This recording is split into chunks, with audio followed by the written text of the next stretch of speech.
தீக்கன் திறப்பினும் குற்றம் குற்றமே. வணக்கம். தமிழ்நாடு அரசு டங்ஸ்டன் சுரங்கத்தை ரத்து செய்ய சொல்லி தீர்மானம் சட்டமன்றத்தில் நிறைவேற்றி அதை மத்திய அரசுக்கு அனுப்பி வச்சிருக்கிறாங்க. முதல்ல டங்ஸ்டன் அப்படின்னா என்னென்னு பார்த்துருவோம். எந்தெந்த பொருட்களுக்கு அதுக்கு பயன்படுத்துகிறாங்க அப்படின்னு பார்த்துருவோம். பல்பில் பயன்படுத்துகிறாங்க, சிப்செட்டில் பயன்படுத்துகிறாங்க, துப்பாக்கி குண்டுகளில் பயன்படுத்துகிறாங்க, இராணுவ உடைகளில் இருக்கக்கூடிய கவசத்துக்கு பயன்படுத்துகிறாங்க, விண்வெளித்துறையில் பயன்படுத்துகிறாங்க, நம்ம ஏவுகணையில் பயன்படுத்துகிறாங்க.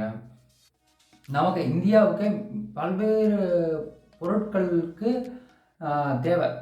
இந்தியா அடுத்த உலக சிப்செட்டின் மையமாகிறது கூட இந்த பொருள் ஒரு முக்கியமான காரணியாக அமையலாம். சிப்செட்டை தயாரிக்கக்கூடிய நாடுகள் பட்டியலில் நம்ம வரணும்னா முக்கியமான பொருள் இந்த டங்ஸ்டன். இது இருந்துச்சுன்னா நல்லாயிருக்கும் அப்படிங்கிற மாதிரி நம்ம இந்தியா யோசிக்கும். நம்ம வெளிநாடுகளில் இருந்து தான் அந்த டங்ஸ்டனை வாங்குகிறோம், அதிகமான விலை கொடுத்து வாங்குகிறோம். நம்ம நாட்டிலே இருக்கும்போது அதோடைய விலையும் கம்மியாகும், நம்மளுடைய பொருளாதாரமும் அதிகரிக்கும்.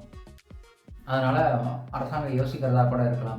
அரசாங்கத்துக்கு மத்திய அரசை பார்த்து நான் ஒரு கேள்வி கேட்குறேன். என்னென்னா, ஏற்கனவே வேதாந்தா நிறுவனம் தான் ஸ்டெர்லைட் ஆலையை நடத்துனாங்க. அங்கே இருக்கக்கூடிய கழிவுகளை சுத்திகரிப்பு பண்ணாமல் வெளியில் விடுறதுனால தான் மக்களுக்கு ஏகப்பட்ட பாதிப்பு வருதுன்னு சொல்லி போராட்டம் பண்ணி 13 நபர்கள் இறந்தாங்க. திரும்பவும் அதே நிறுவனத்துக்கு நீங்கள் டங்ஸ்டன் சுரங்க பணிகளுக்கான டெண்டரை கொடுக்கும்போது ஒரு வேதனைக்குரிய விஷயமா இருக்கும். எப்படின்னா, என்ன ஒரு தப்பு பண்ணால் அதே நிறுவனம் தானே இன்னொரு தப்பு பண்ணும்போது என்ன நடக்கும் அங்கே அப்படிங்கிறது என்னோடய கொஸ்டின். வேறு ஏதாச்சும் நிறுவனங்களுக்கு நீங்கள் கொடுக்கலாம். ஃபேக்ட்ரியோட கழிவுகளை திறன்பட கையாண்டு அதை சுத்திகரிப்பு பண்ணி வெளியனுப்பக்கூடிய நிறுவனங்களாக பார்த்து நீங்கள் கொடுத்துருக்கலாம். முதல் கொஸ்டின். ரெண்டாவது கொஸ்டின், இது எதுக்காக எங்களுக்கு தேவை, நமக்கு இந்தியாவுக்கு தேவைன்னு சொல்லிட்டு எத்தனையோ பேர் நீங்கள் எக்ஸ்தலம் மூலியமாக நீங்கள் எவ்வளோ அறிக்கை கொடுக்குறீங்க. இதை விலைக்கு ஒரு அறிக்கை கொடுத்துருந்தா நல்லா இருந்திருக்கும். அடுத்ததாக மாநில அரசாங்கத்துக்கு வரேன். நான் மாநில அரசாங்கத்தின் முதலமைச்சர் என்ன பேசியிருக்காங்கன்னு கேளுங்களேன். எதிர்கட்சி தலைவர் அவர்களை பொறுத்த வரைக்கும் அலட்சியப்படுத்தி விட்டு ஏன் காலதாமதம் என்று ஒரு கேள்வி கேட்டிருக்கிறார். அவர்கள் பார்வையில் அது அப்படியே இருக்கலாம், அலட்சியமாக கூட இருக்கலாம், அல்லது நாங்கள் தவறிவிட்டோம் என்று கூட இருக்கலாம். ஆனால் எங்களுடைய பார்வையை நாங்கள் அலட்சியப்படுத்தல. அவ்வப்போது நாங்கள் இந்த பிரச்சனை சுட்டி காட்டி இருக்கிறோம், கடிதங்கள் எழுதியிருக்கிறோம். அதனால தான் திரும்ப திரும்ப சொல்லுகிறேன், எந்த காரணத்தை கொண்டோ தமிழ்நாட்டுக்குள்ள அவர்கள் போடக்கூடிய இந்த திட்டம் நிச்சயம் வரக்கூடிய வாய்ப்பே இருக்காது. அதை தடுத்து நிறுத்துவோம். அப்படி ஒரு சூழல் வந்தால் அந்த பொறுப்பில் நான் இருக்க மாட்டேன், முதலமைச்சர் பொறுப்பு இருக்க மாட்டேன். அந்த தெளிவாக சொல்லிவிட்டேன். எனவே தயவு கூர்ந்து மீண்டும் மீண்டும் நான் கேட்டுக்கொள்கிறேன், எதிர்கட்சி தலைவரையும் சேர்த்து எதிர்கட்சியும் சேர்த்து நான் கேட்டுக்கொள்கிறேன். ஏற்கனவே எல்லா கட்சி தலைவரும் ஆதரித்து பேசியிருக்கிறார்கள். எனவே நீங்களும் அதை ஆதரித்து ஏகமனதாக நிறைவேற்றி தர வேண்டும் என்று சபாநாயகர் மூலமாக உங்களை நான் பணிவோடு கேட்டீங்களா? முதலமைச்சர் சொல்றாங்க, நான் இந்த சுரங்க பணிக்கு அனுமதி கொடுக்க மாட்டேன், அப்படி கொடுத்தேன்னா அந்த பதவியில் நான் இருக்க மாட்டேன் அப்படின்னு. நம்ம ஏற்கனவே மீத்தேன் விஷயத்தில் நம்ம பார்த்துட்டோம். டிஆர் பாலு அவங்க நான் மட்டும் சொல்லாதீங்க, நானும் மு.க. ஸ்டாலின் அவர்களும் தான் கையெழுத்து போட்டு இந்த திட்டத்தை கொண்டு வந்தோம் அப்படின்லாம் சொன்ன பதிவுகள்லாம் நிறைய கிடக்குது. அதனால் இதெல்லாம் நம்பிக்கிறது இல்லை. நான் வெளிப்படையாக ஒரு கேள்வி கேட்குறேன். விமான நிலையம் பரந்தூர், அந்த மக்கள் எவ்வளோ நாளாக போராடுறாங்க. அதுக்கு ஒரு தீர்மானம் போட்டு இங்கே விமான நிலையம் வேணாங்க, இன்னும் ஒரு 10 வருஷத்துக்கு அதே விமான நிலையம் இருந்துட்டு போகணும்னு சொல்லிட்டு ஒரு தீர்மானம் போட்டு பரந்தூர் விமான நிலையம் மூலம் தொழில் வளர்ச்சி பெருகும் என்றும் புதிதாக அமையவுள்ள பரந்தூர் விமான நிலையம் குறித்து அமைச்சர் தங்கம் தென்னரசு அறிக்கையில் விளக்கம் அளித்துள்ளார்.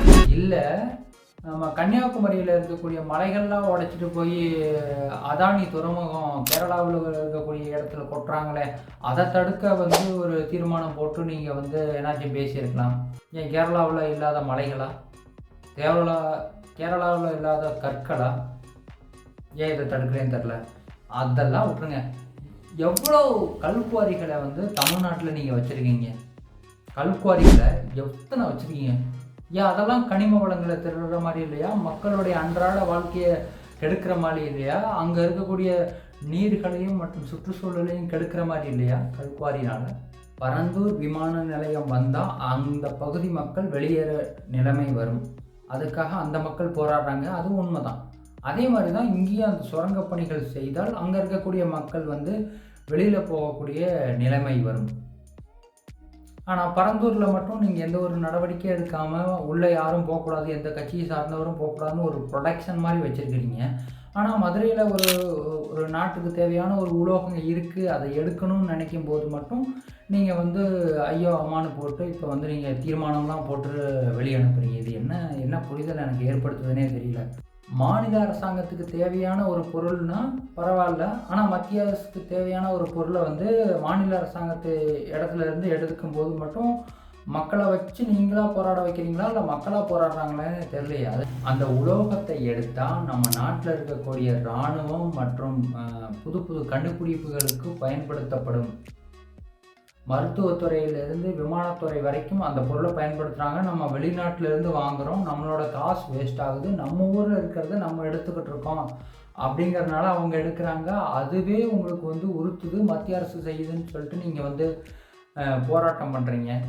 அப்புறம் இயற்கை வளங்களை நீங்கள் சுரண்டலையா? தமிழ்நாடு அரசு சுரண்டலையா? ஏகப்பட்ட ஒரு 30-40 வருஷத்துக்கு முன்னாடி ஆறுகள்லாம் பார்த்தா அப்படியே பளினி தர மாதிரி மண்ணால் அப்படியே போர்த்தப்பட்டிருக்கும். இப்போ போய் பாருங்கள், அதில் எங்கெங்கே குளமாக வெட்டி வச்சுருக்கீங்க, அவ்வளோ மணல்கள் திருடி இருக்கீங்க. திருடுறீங்கிறத விட அது தவறான வார்த்தை.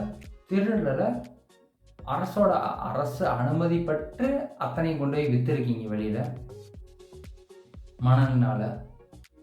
அதெல்லாம் சுற்றுச்சூழலுக்கு பாதிப்பை ஏற்படுத்தாதா, இல்லை நிலத்தடி நீருக்கு பாதிப்பு ஏற்படுத்தாதா? இல்லை ஓடை மணல்களில் தான் திருடுறாங்களே, அதை நீங்கள் தட்டி கேட்குறதுக்கு எங்கேயாவது யாருனாச்சும் வச்சுருக்கீங்களா?